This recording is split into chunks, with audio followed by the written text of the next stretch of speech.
pessoal, a mais um capítulo do Fightcast. Eu sou a Erika Santos e o convidado de hoje é nosso vice-presidente, diretor técnico, William Cardoso, da Confederação Brasileira de Karatê. William, muito obrigada por ceder um pouquinho do seu tempo para bater esse papo comigo. É um prazer ter você aqui. Eu que agradeço, Erika, por esse momento, vindo o convite de você. Não tinha como não aceitar. Certo? Estamos aqui à sua disposição. Como eu te falei, é um papo bem descontraído, para a gente conversar mesmo, falar sobre tudo, e você quiser contar histórias, fique bem à vontade para falar sobre o que você quiser, da forma que você quiser também. Tranquilo. E William, eu queria começar perguntando algo que eu acho que todo mundo quer saber. Você é um cara que, assim, a gente que está mais próximo vê o quanto você faz o dia inteiro e trabalha muito em prol da Confederação Brasileira de Karatê, né? Então, o que faz um diretor técnico na sua posição? Você é responsável por tantas coisas, e que coisas são essas, assim, né? Perfeito. E a função do diretor técnico é gerir todas as questões que envolvem tanto as partes competitivas, como no caso do Karatê, os aspectos de graduação, ou seja, tudo envolvendo técnica prática é comigo, é com a categoria técnica.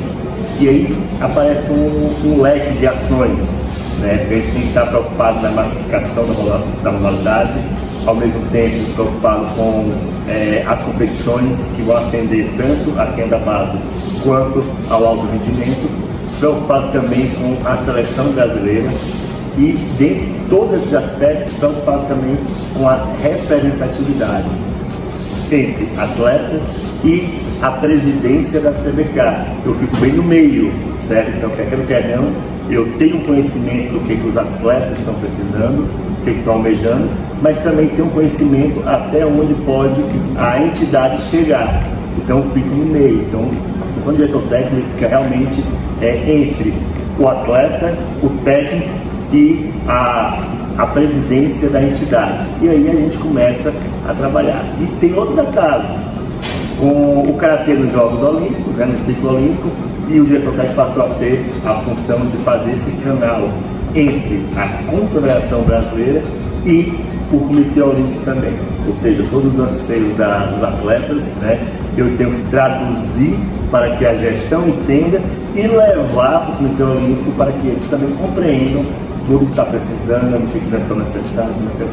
Ou seja, conseguindo ficar no meio, tentando gerir tudo isso. Levando bala dos dois lados, né, de todos os lados. E detalhe, assim, o legal nessa função é que a gente tem que ser um tradutor, certo? Porque apesar de todos estarem falando português, mas o atleta fala da língua dele, da forma que ele acha que é. Sim. E nós temos que pegar tudo aquilo, trazer para a gestão e conversar com o Comitê Olímpico, conversar com a Federação Mundial, conversar com a presidência da CBK, mas só de uma forma que realmente traduz o que o atleta precisa. E depois eu tenho que dar o retorno, chegar para o atleta e não falar, não, isso não pode. Tem que explicar o porquê que não pode, tentar fazer o atleta se conscientizar que aquela ação não é possível, ou é possível e faz, ou seja, fica no meio do fogo cruzado. É justamente engraçado porque eu recebo, todas esses direcionamentos dos atletas, escuto sempre, até nessa posição de comissão de atletas e tal, tudo isso chega pra mim, e é muito difícil eu tentar, às vezes como eu tô um pouco mais próxima e tal, e já vejo um pouco o outro lado da história também, é difícil pra mim tentar mostrar pra eles que existe um outro lado, que, assim, a gente tem a tendência de pensar individualmente, eu sou atleta, eu posso ter um apoio, eu não sei o que, eu. E quando a gente coloca isso para uma entidade, tudo complica, né? Exatamente. E assim, esse olhar é interessante. E o melhor, o atleta não está errado, ele está correto. Se todos os atletas pensassem nele, sim, na evolução dele, focado nele. Certo? Quem está na gestão tem que compreender, tentar aos poucos, ir diluindo, fazendo assim, tudo bem, você quer que com 2 anos de antecedência a entidade já diga quem é que vai para o Mundial, certo? Mas só que tem que compreender também o outro que ainda não tem, para o Mundial 100, por exemplo, o outro ainda 2 anos antes tu tem idade para disputar a mesma etapa de circuito mundial para somar ponto. Como é que eu vou descartar esse atleta? Ou seja, um quer com muita antecedência, o outro precisa esperar mais um tempinho. Então, tudo isso tem que ser compreendido pela gestão, certo? E essa é a maior função, certo? É de conseguir traduzir esses anseios, essas informações para o que é possível na gestão. E a gente só consegue fazer dialogando, conversando, né? Imagina você como comissão de atleta que recebe e aí já filtra um pouco também, né? E é interessante que muitas vezes esse filtro, porque senão a gente perde muita energia com determinadas situações, onde a gente poderia estar já resolvendo outras e aí perde energia com umas que muitas vezes é problema particular, né? E muitas vezes isso se confunde, tá entendendo? Que é interessante, que às vezes, poxa, mas o que vai ser feito da minha atleta? O técnico chegou para mim e falou assim, e aqui o meu caso no atleta, cara, não tem como fazer para o atleta, tem que fazer pelo caráter nacional. Então, isso aí é uma briga constante. E nem sempre vai agradar todo mundo. Não, nunca vai agradar todo mundo. Você comentou dos Jogos Olímpicos e eu queria que você falasse um pouquinho também. Pode ser dos dois lados, porque a gente não deixa de ser um espectador, né, assistindo a nossa modalidade nos Jogos Olímpicos, mas você esteve completamente do outro lado também durante toda essa gestão, essa relação com o Comitê Olímpico, com a Confederação Brasileira. Eu acho que foi tudo muito novo para todo mundo, né? Como que foi isso, William, para você como confederação? Assim, foi uma experiência nova. Até no momento inicial, quando iniciar o ciclo, o cara entrando em reuniões que eu estava lá no Comitê Olímpico, o gestor do Comitê Olímpico falou assim, William, é algo totalmente diferente que você já vivenciou. E eu achando que eu já tinha ido para 2 jogos sul-americanos, para 2 jogos pan-americanos, achando que não é tão diferente. Mas, gente, é algo totalmente diferente do jogo. E no karatê especial, algo que ninguém tinha vivenciado, era um ciclo diferente de outras modalidades que vem constantemente. Nós tínhamos algo novo, totalmente novo. E isso assustou no primeiro momento, apesar de saber que não era momento de se assustar, mas todo mundo, atletas, experientes, meu Deus, o que é isso? Então é algo muito diferenciado.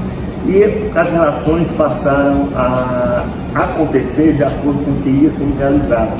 O karatê especial não teve a chance de algumas outras modalidades de testar determinadas estratégias. O karatê teve que ir aprendendo na realização, ter que ir aprendendo o atleta, tipo assim, poxa, será que eu posso deixar uma premiere sem ir para tentar sair melhor a outra? Não tinha como pensar, tinha que ir e acabou. Então a gente não tinha essa expectativa, até a forma que foi a classificação olímpica é diferente de outras modalidades. Para ter ideia, algumas modalidades têm descartes de etapas do circuito mundial. O karatê era só soma, certo? E eu conversava com outras modalidades e falava assim, não, William, mas dessa forma eu nunca vivenciei desse tipo. Eu conversei com gestores de diversas modalidades, assim, eu nunca vi dessa forma que é o karatê. É muito grande, detalhe, muito tudo para a Europa, aqui do outro lado, onde quem é da América, você sabe muito bem o que acontece, não só a parte financeira, mas também o desgaste que se tem. Então foi algo gigantesco, algo que no primeiro momento se tinha um olhar, né, isso é realidade, inclusive eu estava na reunião agora e citei novamente, que tinha um olhar apenas para um número de atletas reduzido, não observavam outros atletas. Em conversas com os gestores do Comitê Olímpico, falaram assim, não, nós temos aqui, ó, são esses X aqui que tem chance. E a CBK conseguiu, dentro do ciclo, trabalhar com a verba proveniente da modalidade olímpica para mais de 300 atletas. Poxa vida, como para mais de 300 atletas? Não entendo todo esse centro. A TDE, Campeonato Sul-Americano de Base, nós conseguimos utilizar verbas para pagar a hospedagem daqueles atletas que até então pagavam do bolso. Campeonato Pan-Americano de Base que houve no Rio, todos os atletas tiveram hospedagem pagam com recursos do ciclo olímpico. Ou seja, a gente começou a multiplicar essas verbas, visualizando que nós temos um futuro ainda e também, na medida do possível, dando apoio a quem está na disputa do ciclo olímpico. Ou seja, não chegamos a classificar ninguém por N motivos. Você consegue mensurar esses motivos? Eu consigo alguns. Tem alguns que eu não gosto de mencionar porque cai na questão de um atleta estar classificado, veio a pandemia e tirou a classificação. Não tem como, certo? Um atleta vinha super bem na competição anterior, que começar o ciclo olímpico, ele rompe o tendão de Aquiles. Como é que explica? Fora do nosso alcance. Tem um atleta que estava classificado até o último dia do torneio classificatório, só tinha uma possibilidade de tirá-la das Olimpíadas, que eram 2 atletas se classificarem, e isso aconteceu. Ou seja, tem coisas que não tem como explicar e não tem como justificar. Mas eu visualizo uma situação.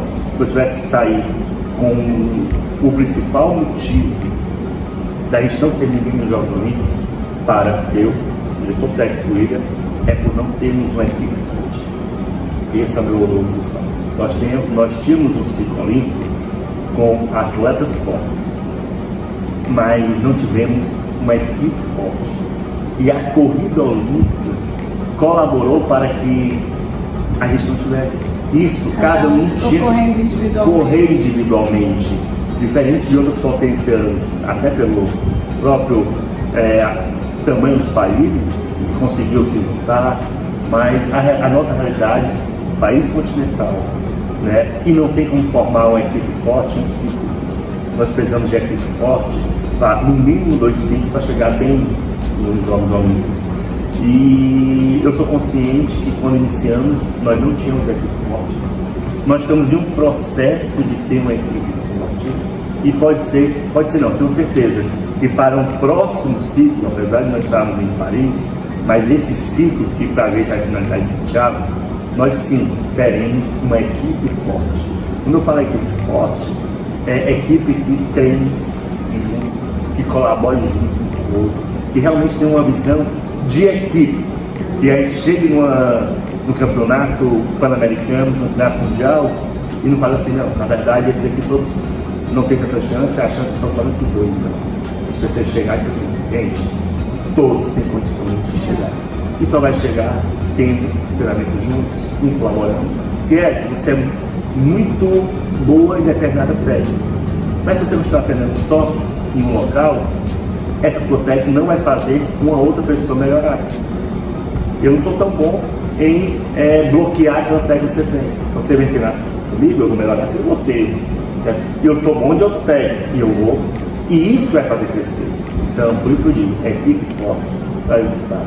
E eu acho que para Tóquio, dessas particularidades que eu citei inicialmente, faltou para o Brasil uma equipe forte.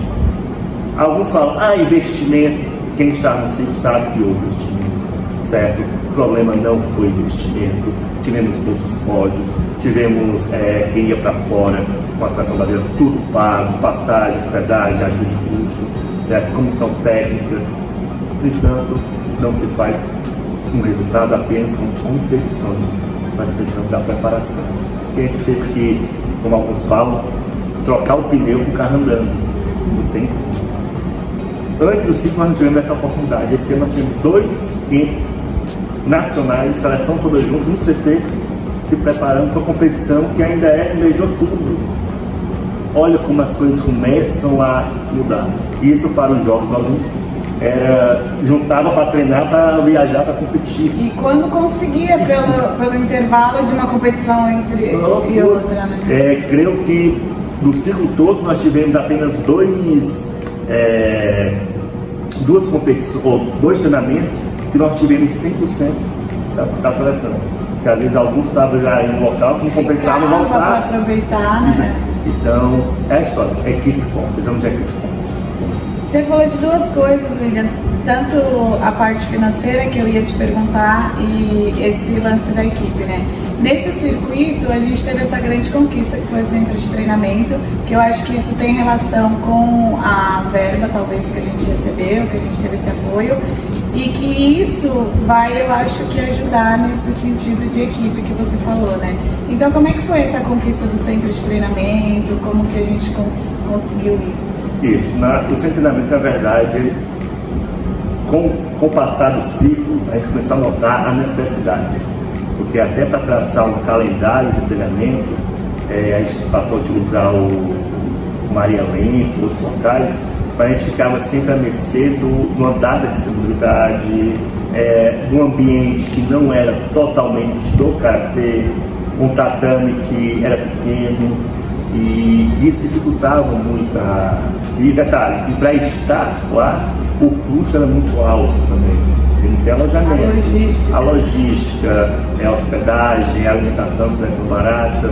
E tudo isso a gente começou a analisar. Pô, a gente precisa de um local para já ir resolvendo o problema e estabilizando a equipe que está junto.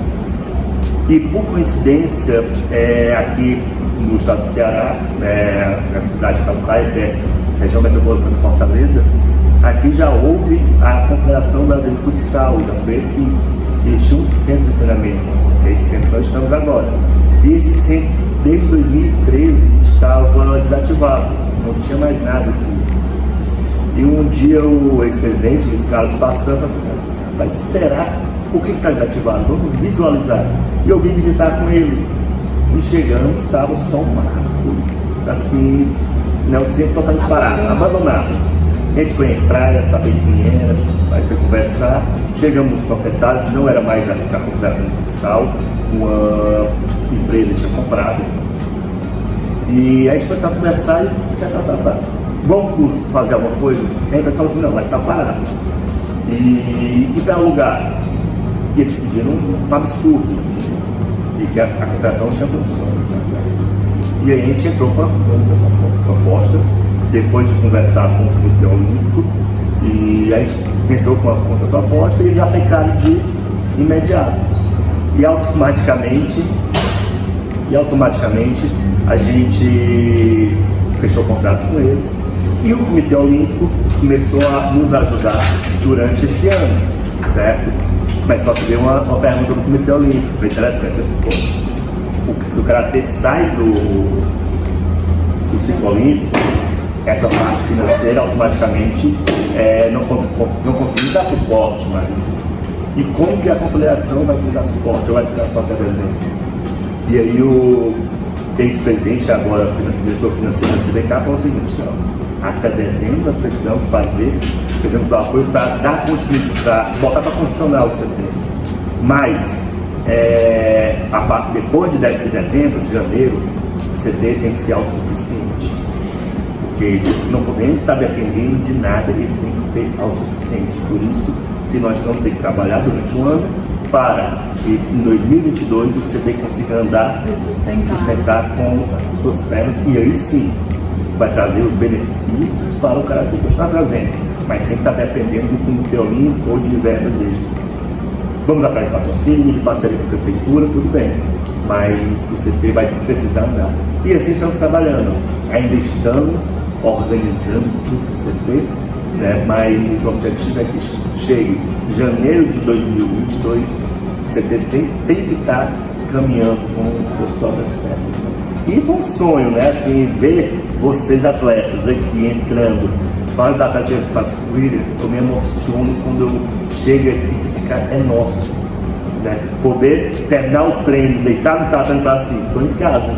Ninguém vai me tirar daqui. Estou em casa, esse sentimento é único. E é isso que nós queremos, né? Que vai estar sempre em casa para não se preocupar com nada, apenas o seu É engraçado porque eu tive a oportunidade de estar aqui, né, no nosso primeiro treinamento, e é exatamente essa sensação que a gente teve, né? De estar todo mundo junto, a gente vai almoçar, tá todo mundo junto, a gente tá no tatame, fica lá depois junto, a gente sai do tatame, não sei, acho que a gente anda 50 metros no máximo. E já tá no quarto, já deita, dorme, descansa. É de fato a realidade que todo atleta sonha, né? Comer, dormir, treinar, fazer sua fisioterapia, sua preparação física, tudo num só lugar, né? É realmente a realização de todo atleta, né? E como você falou, a equipe, né, se fortalece demais. A gente já vê isso nesse tão pouco tempo, né?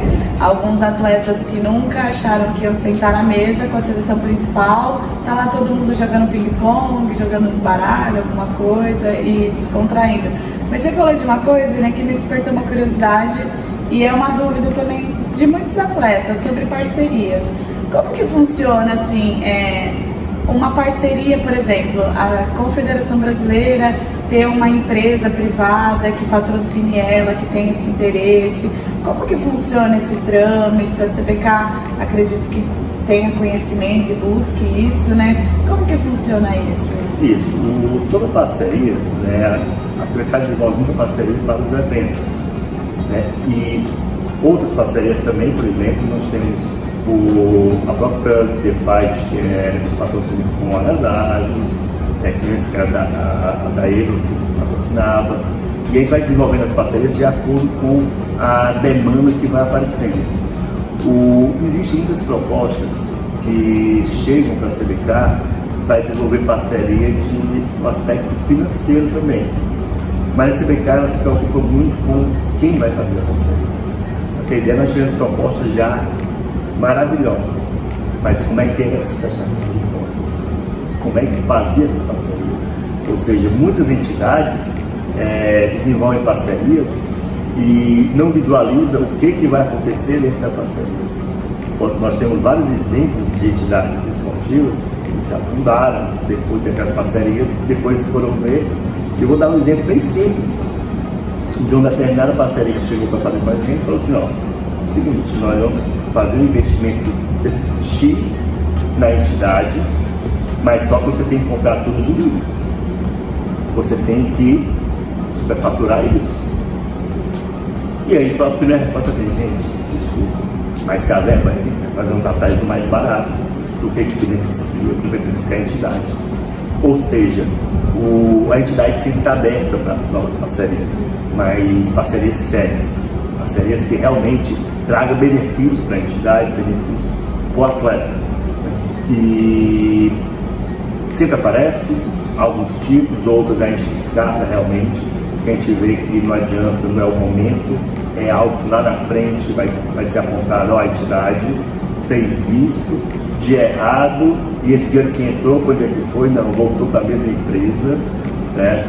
E a gente hoje tem a parceria com algumas prefeituras, inclusive com a Prefeitura de Calcaia, nós temos, que é a parceria de mão dupla. Eles utilizam alguns momentos o CT, e aí a gente utiliza alguns equipamentos deles para desenvolver, por exemplo, em alguns eventos a gente precisa de ambulância, médico, e aí a gente desenvolve essa parceria com a prefeitura também, né? Mas, no entanto, de empresas grandes, infelizmente, no momento ainda não temos. As empresas visualizam muito a questão do retorno, do lucro. Nós temos eu falei que não tinha, mas temos algumas parcerias que beneficiam diretamente o atleta. Por exemplo, até hoje a gente continua com a parceria com a Latam. Mas por que a parceria com a Latam até hoje dá certo? Porque todo mundo gasta a Latam. É fato. Né? No primeiro momento, nós começamos a divulgar a Latam sem que eles darem desconto. A partir daí, eu disse: não, poxa vida, tem uma demanda, então vamos dar 25%. Aí com a pandemia agora ficou em 22%. Mas isso aí vai acontecendo, as empresas que chegam sempre querem um retorno próprio. E aí é o que muitas vezes tem a dificuldade. Como que o karatê vai dar esse retorno? Tem a questão da visibilidade. Quando a gente teve os eventos transmitidos, aí sim, as empresas, opa, eu estou aqui, que eu estou na Sport TV. Mas quando não tem esse evento, quando parou os eventos e tudo, as empresas recuam, né? Então a gente precisa muito dessa questão. A partir do momento que tenha mais visibilidade, automaticamente a empresa passa a ter mais interesse. Como que você enxerga, William, essa venda do karatê? Eu acho que é uma dificuldade até dos atletas no geral. A gente vendeu o karatê de uma forma assim, como um estilo de vida, como de fato as empresas se interessem, né? Porque é o que você falou, a empresa ela quer um retorno, ela não vai dar e não receber nada em troca. A gente sabe que é negócios, é marketing e tudo mais. E às vezes eu sinto que o karatê como arte marcial tem toda essa questão do respeito, da hierarquia que a gente transmite. Mas ao mesmo tempo eu sinto que falta um pouco a gente saber vender um estilo de vida, digamos assim, uma consultoria, um marketing, até para as empresas se interessarem mais. A gente infelizmente perdeu essa perdeu assim, né, um pouco dessa visibilidade por sair dos Jogos Olímpicos. Então, esse trâmite assim de visibilidade, como que você... É assim, eu visualizo que o Karatê, ele tem um leque de ações que pode estar trazendo essa visibilidade. Como você falou, tem um estilo de vida, mas muitas vezes o estilo de vida que a empresa está procurando não é o alto rendimento, é o da criança que está nos aspectos educacionais, ali da escola. Outros momentos, a empresa está em busca da performance realmente. Certo? Então, o Karatê a gente consegue atingir todas essas vertentes. No entanto, quando se visualiza hoje como federação, infelizmente, mas é algo que estamos aos poucos tentando mudar essa realidade, se visualiza competição, visualiza só alto rendimento, e que qualquer pessoa, você vai chegar no rendimento, iniciou lá na escolinha do Karatê. Então, eu vejo que a confederação, as federações e os atletas, também professores, se tiver a conscientização de mostrar não só o alto rendimento, mas o como chegou no alto rendimento, vai se identificar com muito mais pessoas, muito mais empresas. Porque se identificar para fazer aqueles treinos que a Erika faz, de terminar arrasada, a gente vai olhar e falar assim, não é para mim não isso.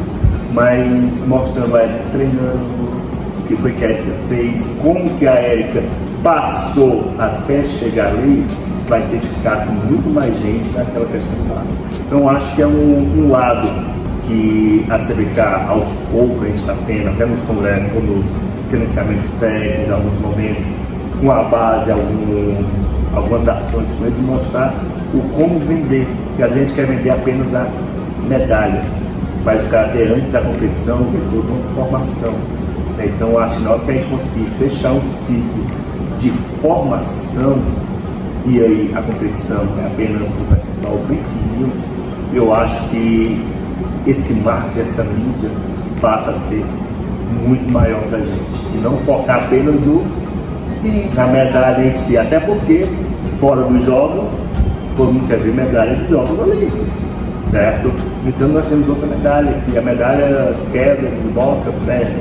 Nós temos uma formação que a Erika fez, outros atletas construir essa construção, que eu acho que é o que mais nós temos que estar batendo na terra. E se a gente precisa do apoio de todos, não só a entidade como a federação, mas federações, atletas, praticantes, e aí a gente vai chegar em uma das modalidades mais praticadas no Brasil.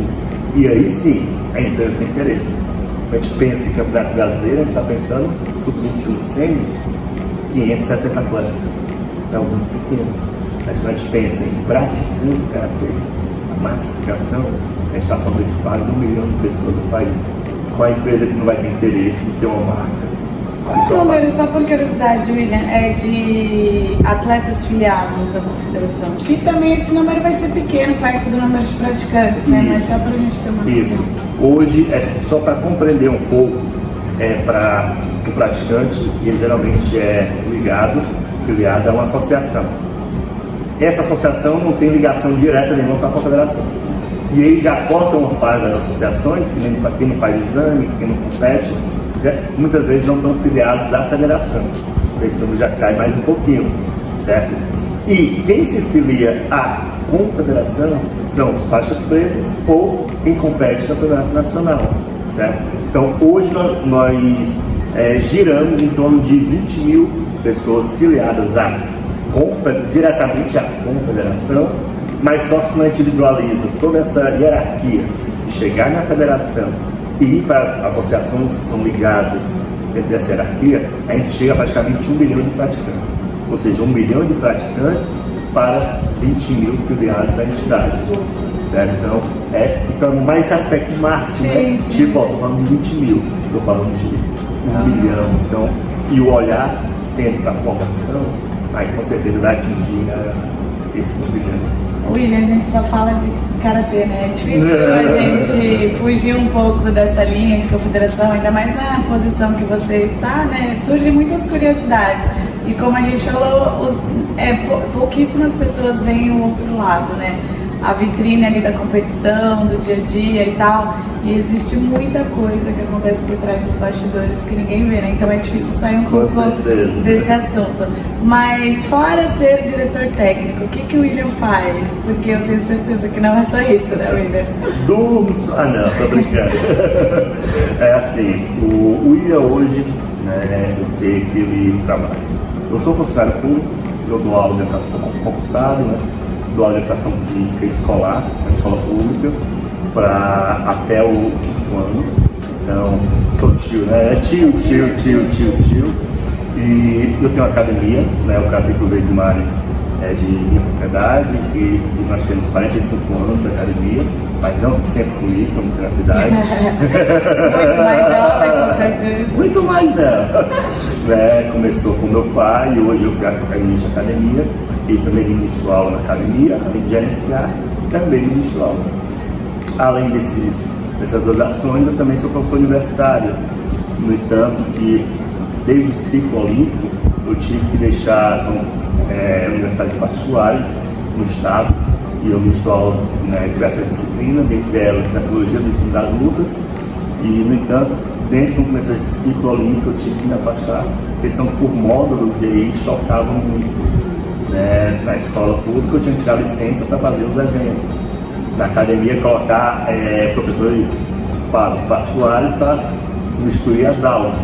Né? Mas hoje eu trabalho na parte de educação escolar, academia, né, e universidade, além da própria confederação. Além da família, né, William? E aí entra o aspecto da família, né? E aí a gente tenta, assim, o meu mais velho já é karateca, né, faixa laranja, assim, sou faixa laranja já. E tem todo esse aspecto, ou seja, a família já cresce dentro do karatê, então a gente já não consegue sair, né? Para ter ideia, passei a semana toda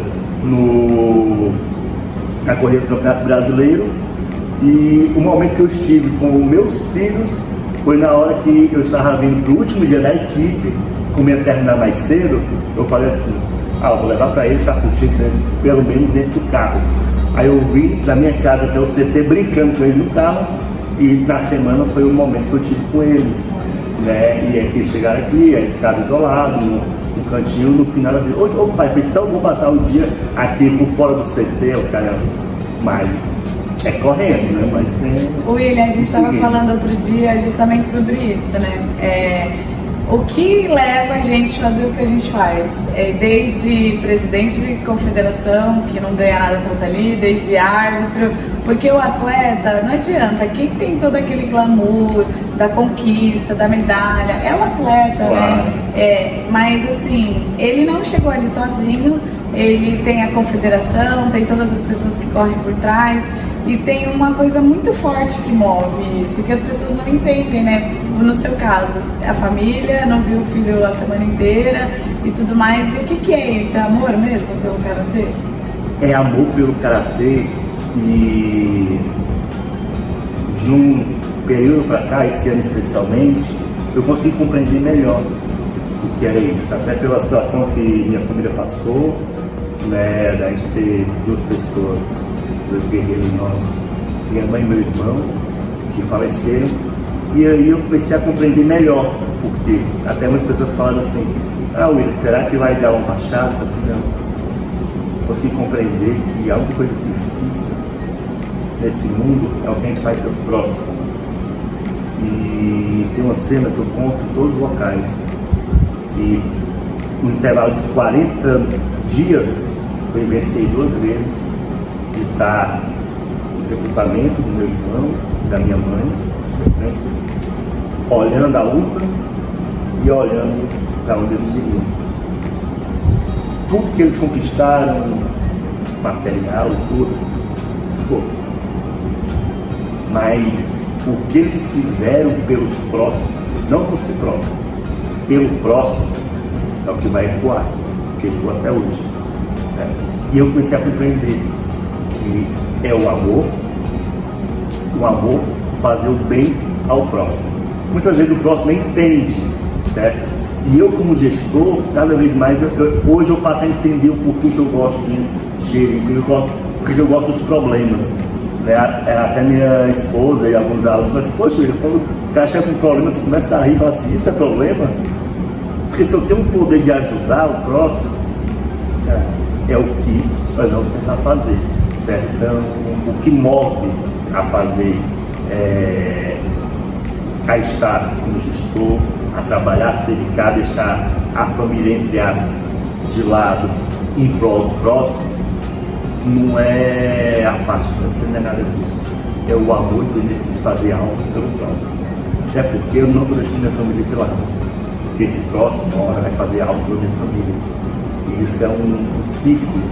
Uma vez eu estava dando aula na escola pública e dando aquelas... os alunos, vocês precisam fazer então. Aí um aluno perguntou, Gil, o senhor está tão preocupado com a gente, o senhor podia se preocupar com os seus filhos. Eu estava querendo dizer, vocês precisam. Aí eu falei assim, não, mas eu estou preocupado com vocês, porque daqui vai sair um engenheiro que vai construir a casa do meu filho. Daqui vai sair um médico que vai cuidar do meu filho. Daqui vai sair um enfermeiro. E eles ficaram parados assim.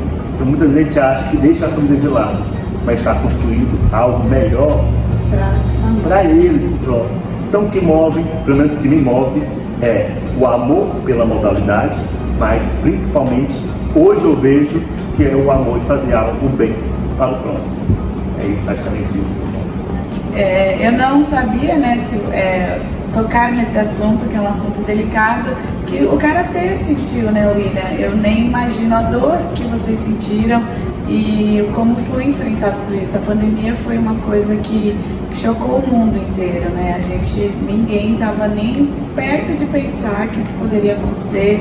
Muitas pessoas perdendo família, amigos, você é o maior exemplo disso, que perdeu sua mãe e seu irmão, e trabalha com eventos, por exemplo, que é a confederação e não tinha eventos. Como que foi para vocês, William, assim? Porque também hoje a gente retornou, Teve Meet Nacional, teve Campeonato Brasileiro, todo mundo com aquele boom de exigências e tal. E esse ano que passou, ninguém viu, Porque fica nos bastidores. E como que foi para vocês enfrentarem, passarem por isso, assim? Assim, foi algo grande tudo. Muitas pessoas chegam assim, poxa, eu não sei como você está aqui. Como você está aqui e não sei como tratar isso. E pelo menos a minha família, a gente teve essa noção e a gente não acha ruim falar isso. Isso até nos move falar tudo o que aconteceu, porque eles continuam movendo a gente, certo? Então, pra gente não é dor falar. Eu acho que a gente passou, o momento foi bem doloroso, mas hoje a gente procura utilizar isso como forma de motivar a dar continuidade.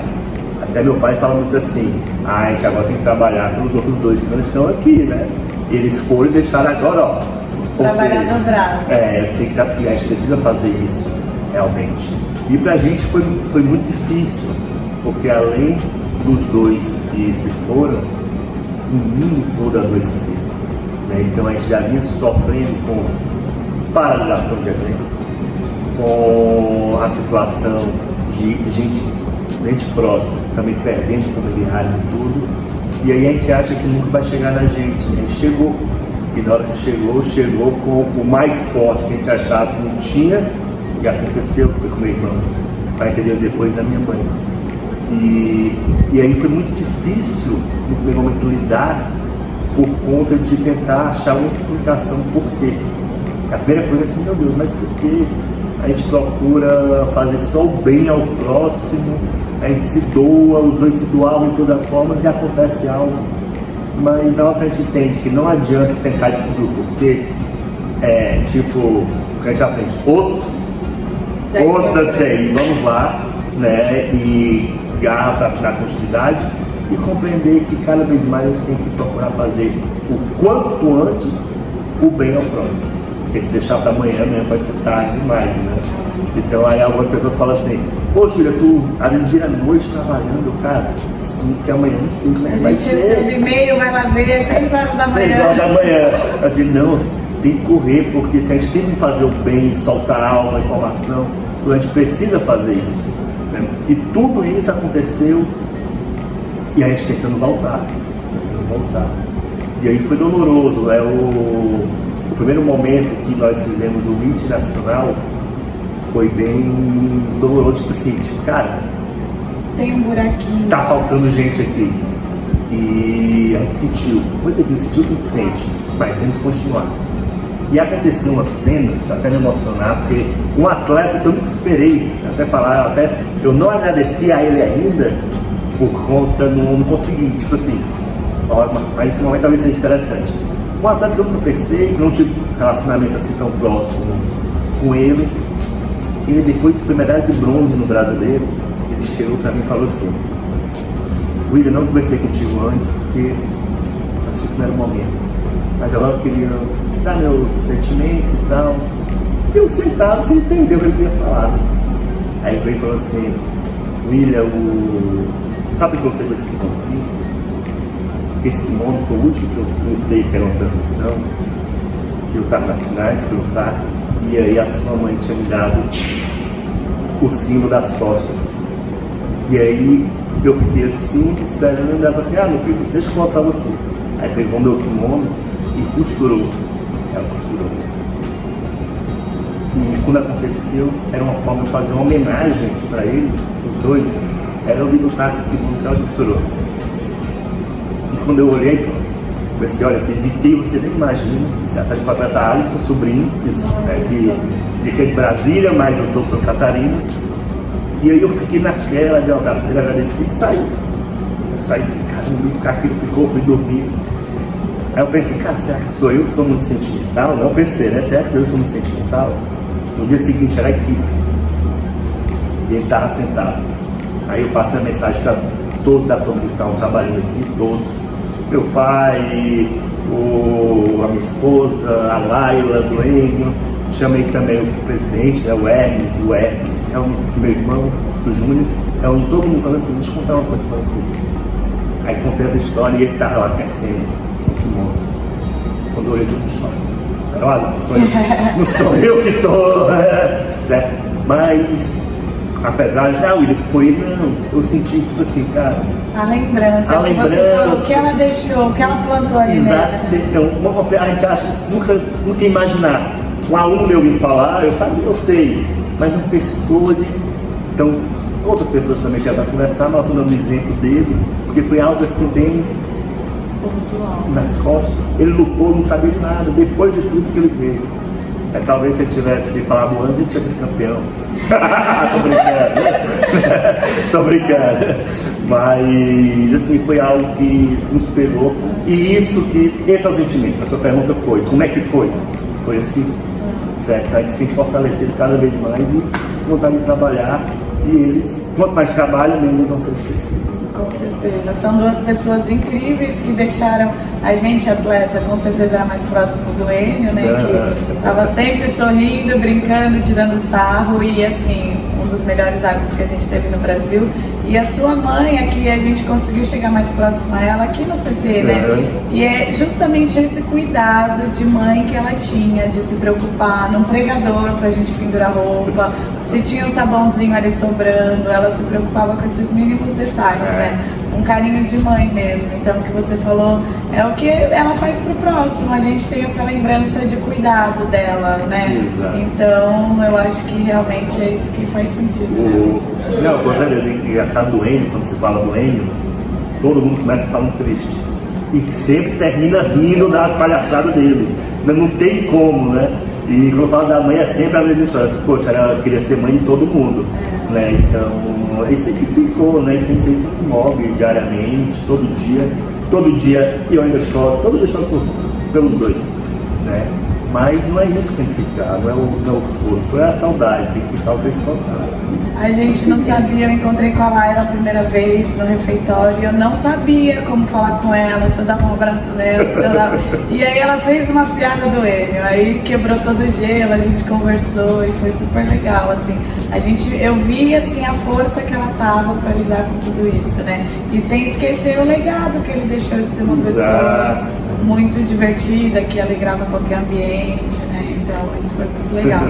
E dentro desse assunto, eu queria perguntar qual é a sua relação com Deus? Porque a gente nessa caminhada se questiona, pergunta se as coisas fazem sentido, por que as coisas acontecem da forma que acontecem, né? Você é uma pessoa religiosa? Eu sou católico, né? Ultimamente não tenho ido tanto, até pela pandemia, tentando na igreja e tudo, mas eu rezo o texto, né? Especialmente nesse período que a gente passou, minha mãe muito tempo, a gente se aproximou muito de Deus e eu até conversei com a minha esposa, eu assim, caramba, como é que é engraçado. A gente tenta se aproximar no momento mais ainda, no momento tá precisando, mas a gente não pode se afastar depois que passa. Não era que eu era tão afastado, sempre rezava e tudo, ser humano, mas não era de pegar, tipo assim, hoje eu preciso. E hoje eu estou muito mais próximo de Deus, claro, de tudo que aconteceu, e por visualizar também, conversar com minha mãe e meu irmão, eu tenho que pedir autorização primeiro a ele, né? Mas eu sou muito religioso, a minha família toda é católica, né?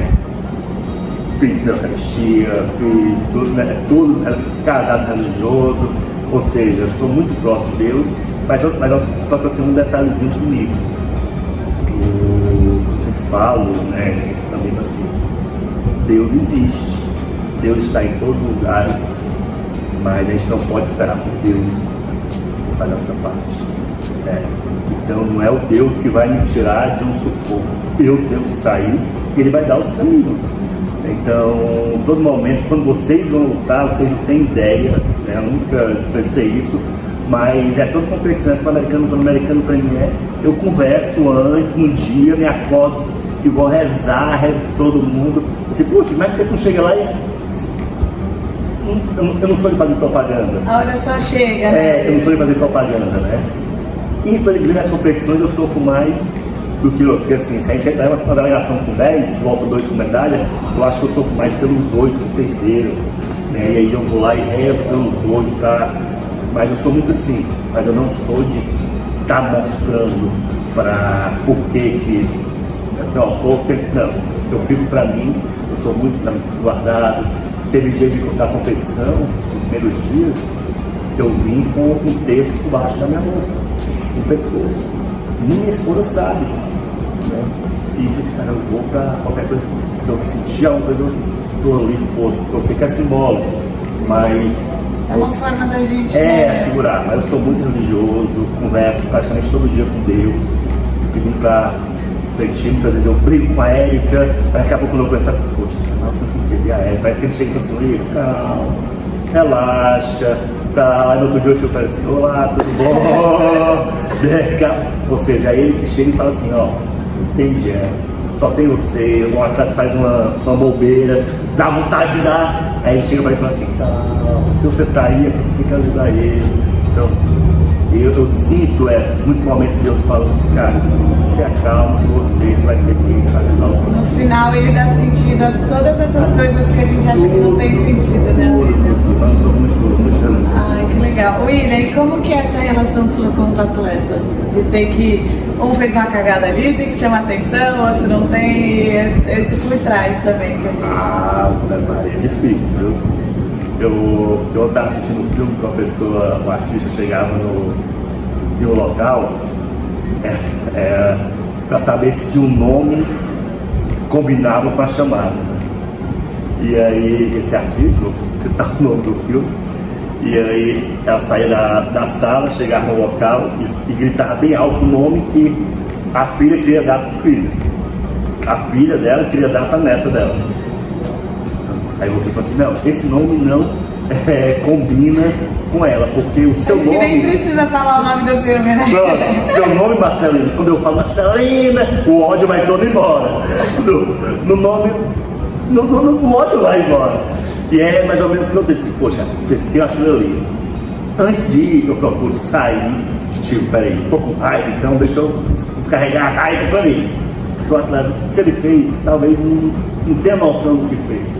Pra tentar ir de uma forma mais tranquila, né? Porque, além de tudo, de gestor, eu tenho uma formação na educação. Eu sou educador físico, faço educação, cabelo karatê, e quer não, a gente tenta ir pelo aspecto educacional, da conversar, orientar. E as relações, creio eu, que são as melhores possíveis dentro dos limites. Tem momento que a gente vai ter que ser realmente, ó, é isso, e aí vai ficar ficando aquela, pô, isso aqui tá falando sério, não, assim, acabou. Vai ter um momento que a gente vai assim, cara, faz isso, tu vai se prejudicar, né? Então a gente tenta lidar de acordo com a situação e especial, às vezes o atleta não se liga, de acordo com o momento que o atleta está passando também. É um olhar que eu converso muito com a comissão técnica, eu também me policio muito de saber como é que o atleta está. Será que é o momento de eu falar isso? Às vezes, o que ele está passando em casa? O que ele está passando em casa? O que está acontecendo? Às vezes, antes de conversar com alguém, eu vou sondar, poxa, mas por que teve essa atitude? Às vezes o atleta nem sabe por que está acontecendo aquilo, e a gente procura ajudar de alguma forma. E às vezes não tem não, porque o cara está fazendo coisa errada mesmo e tem que chegar e bater para ele entender que está errado. Mas assim, eu gosto de lidar com o atleta, até porque eu fui atleta e não souberam lidar tão bem comigo, né? Tive situações complicadas e hoje eu procuro trazer para o atleta o que eu nunca tive, não na minha academia, mas que eu nunca tive a nível nacional, como seleção brasileira, e quando eu ia para os eventos internacionais.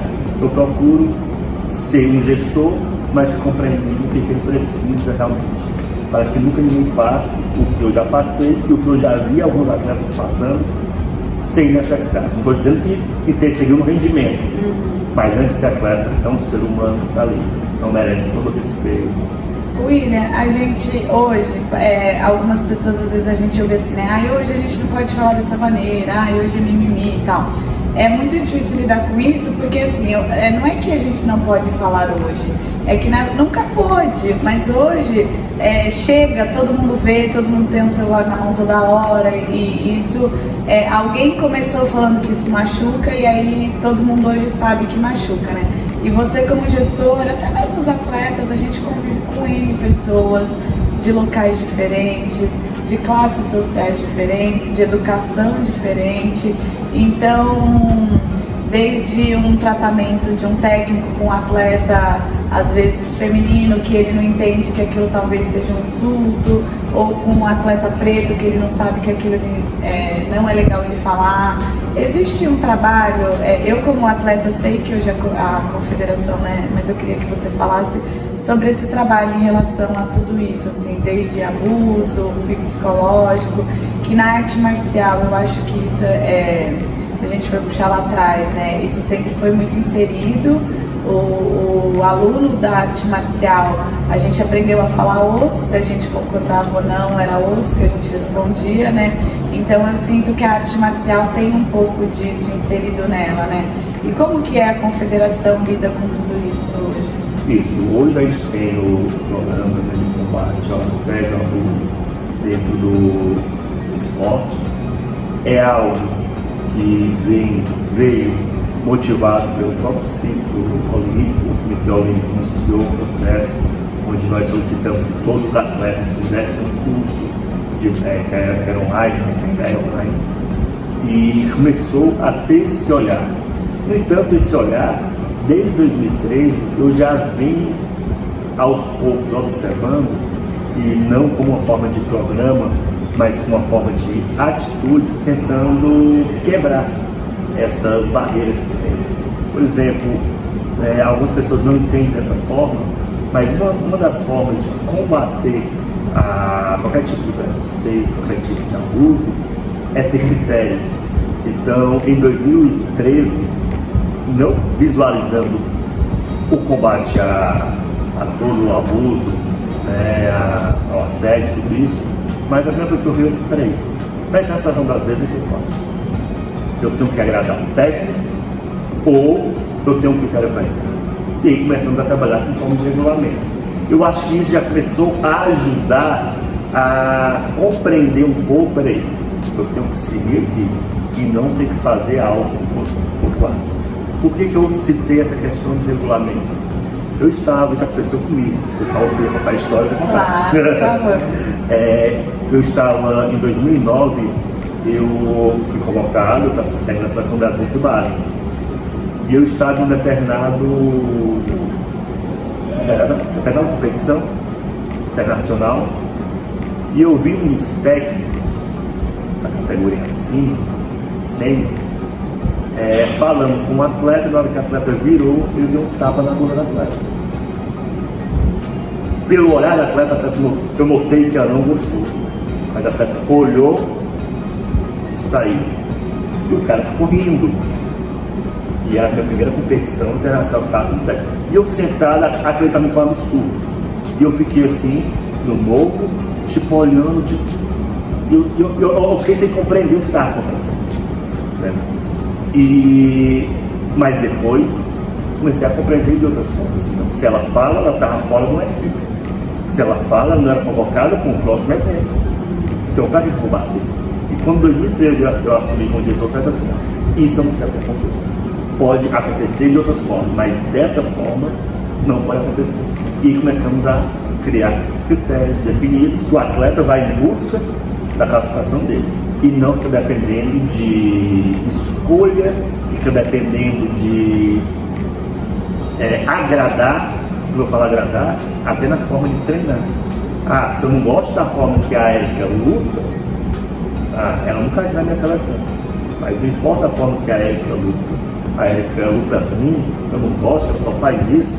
Chegou lá, ganhou, a vaga é sua, não depende.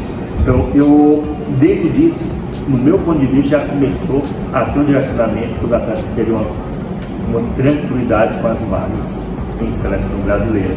E a partir daí começou essas ações, né, mais recentes com relação ao programa de mostrar o que realmente é um abuso, até onde vai um abuso, o que não é abuso, o que é mimimi, né?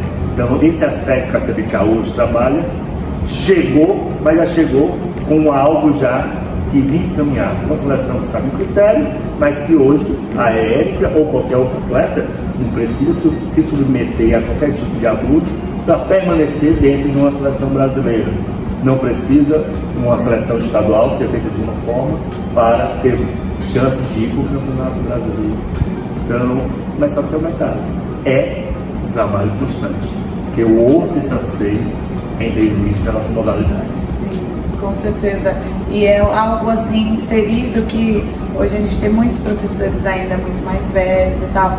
E mudar, por exemplo, a nossa geração é uma geração que aceita a mudança, né? Você, eu, mas esses mais velhos a gente já não consegue mudar e é daqui pra frente a gente tentar, dentro do respeito, da hierarquia, tudo que de fato a gente aprende no karatê, mas não se calar, né? Não aceitar insultos, coisas de mau gosto, preconceitos. Você, mais do que ninguém, eu acho que consegue explicar isso também. Eu acho que em classes diferentes, né? Esse lance muito pesado que existe na arte marcial do machismo, que a mulher vive muito, mas você, por ser uma pessoa do Nordeste, então, que isso também existia. Então é muito difícil, é uma formiguinha ali, passinho de formiga que a gente tem que ir construindo, né? Não, e essa construção é interessante, mas a gente tem que tomar o cuidado de não ser exagerado. Eu vou dar um exemplo pensando no brasileiro.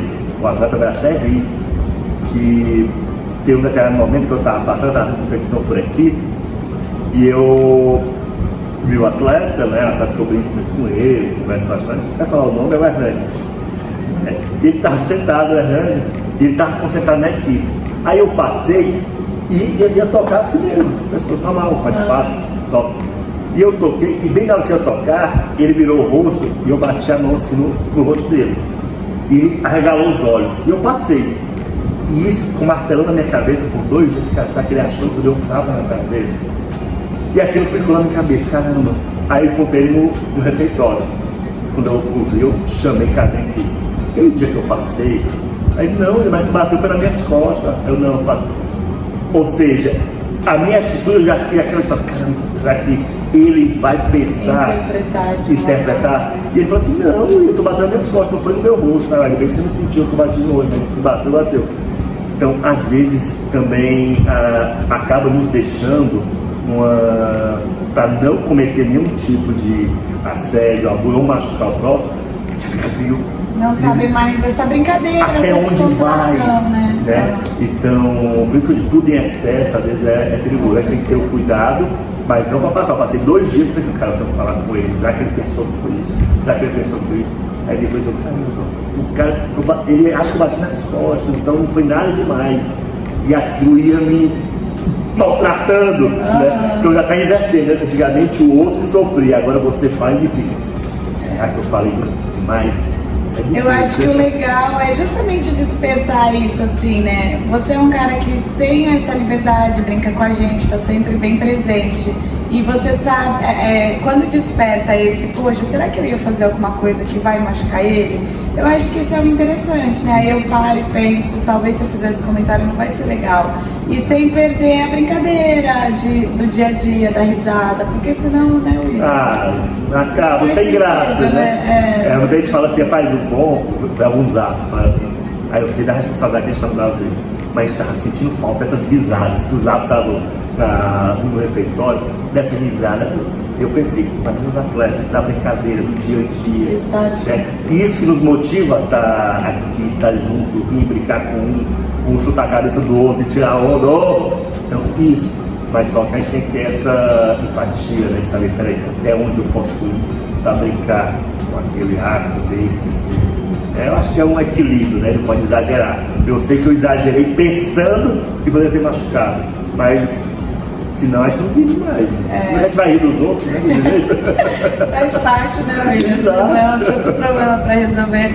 William, para a gente ir finalizando o nosso papo, eu queria te fazer uma pergunta assim. Se você pudesse, você tem a oportunidade de colocar uma frase, uma mensagem no outdoor que o mundo inteiro vai ver, mas ela vai ficar ali só por 24 horas.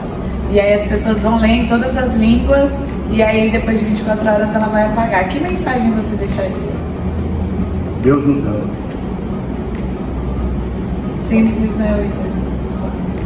William, muito obrigada. Eu adorei ter esse bate-papo com você, ver esse outro lado. Obrigada por ter cedido o seu tempo aqui para mim. Como eu te falei, era uma conversa assim descontraída, né? E eu sou muito grata mais uma vez pelo seu tempo. Obrigada de verdade. Eu que agradeço, o que precisar da gente, estamos sempre à disposição. Você fala, William, a sua agenda, mas a minha agenda é para todos, né? Então a gente está, arranja tempo, na correria, a gente tenta, ou seja, é o que eu falei, vamos sempre em busca de fazer o bem ao próximo. Então, o que for fazer o bem, pode contar sempre comigo, com a CBK, com a presidência, estamos sempre com vocês. Obrigada, William, mais uma vez. Pessoal, esse foi mais um episódio do Fightcast. Obrigada por vocês terem acompanhado. Não esqueçam de ativar as notificações. Toda semana vai ter um bate-papo novo. E se você tiver interesse em patrocinar esse canal, pode entrar em contato direto comigo através do meu e-mail, ericasantos@alendoqueai.com.br ou através das minhas redes sociais.